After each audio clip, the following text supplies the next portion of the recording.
लेकर टेंशन तो कई दशकों से चल रही थी, लेकिन अब ये टेंशन एक खुली जंग में बदल चुकी थी और इस खबर ने आते ही दुनिया भर की हेडलाइंस पर कब्जा कर लिया। और यहीं से कहानी का सबसे दिलचस्प मोड़ शुरू होता है। दो बहुत बड़ी खबरें एक ही टाइम पर। अब सवाल ये उठता है कि क्या ये सिर्फ एक इत्तेफाक था या फिर इसके पीछे कोई और ही खेल चल रहा था। इसी एक सवाल से दो अलग-अलग थियरीज निकलकर सामने आईं।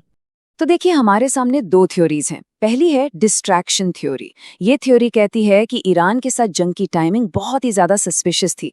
इसका मकसद ही यही था कि एप्स्टीन फाइल्स के स्कैंडल से लोगों का ध्यान भटका दिया जाए, और इस थ्योरी को मानने वाले गूगल सर्च के गिरते हुए आंकड़ों का हवाला देते हैं। वहीं दूसरी तरफ है जियोपॉलिटिकल रियलिटी थ्योरी। इसका कहना है कि भाई ईरान के साथ ये लड़ाई तो होनी ही थी, सालों से टेंशन चल रही थी, इसका एप्स्टीन फाइल से कोई लेना देना नहीं है। अब असली इरादा क्या था ये कहना तो मुश्किल है, लेकिन एक बात 100% पक्की है, लोगों का ध्यान पूरी तरह से पलट गया।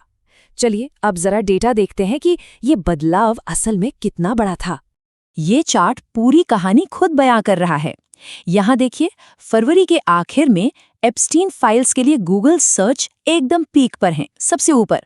और फिर जैसे ही ईरान संघर्ष की खबर आती है, एप्स्टीन फाइल्स के सर्च का ग्राफ धड़ाम से नीचे गिर जाता है और ईरान संघर्ष का सर्च एकदम से रॉकेट की तरह ऊपर चला जाता है। इससे साफ पता चलता है कि पब्लिक का अटेंशन कितनी तेजी से एक टॉपिक से दूसरे पर शिफ्ट हो गया। तो इस सब के बाद हम किस नतीजे पर पहुंचते हैं? क्या है फैक्ट्स, क्या है सिर्फ आरोप, और क्या है लोगों की धारणाएं? चलिए इन सब को अलग अलग करके देखते हैं। तो जो मुख्य बातें निकलकर आती हैं वो ये हैं।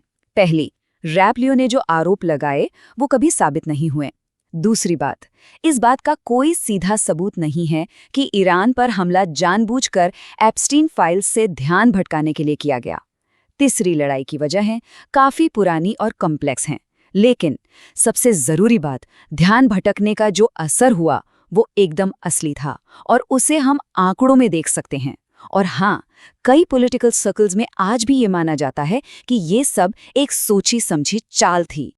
और ये सब हमें एक आखिरी और शायद सबसे बड़े सवाल पर लाकर खड़ा कर देता है। आज के इस पोलराइज्ड वर्ल्ड में जहां इंफॉर्मेशन बिजली की रफ्तार से फैलती है, हम कैसे फैसला करें कि कौन सी घटना एक साजिश है और कौन सी सिर्फ एक इत्तेफाक? ये वो सवाल है जो तय करता है कि हम सच्चाई को कैसे समझते हैं। और सच कहूं तो इसका कोई आसान जवाब नहीं है।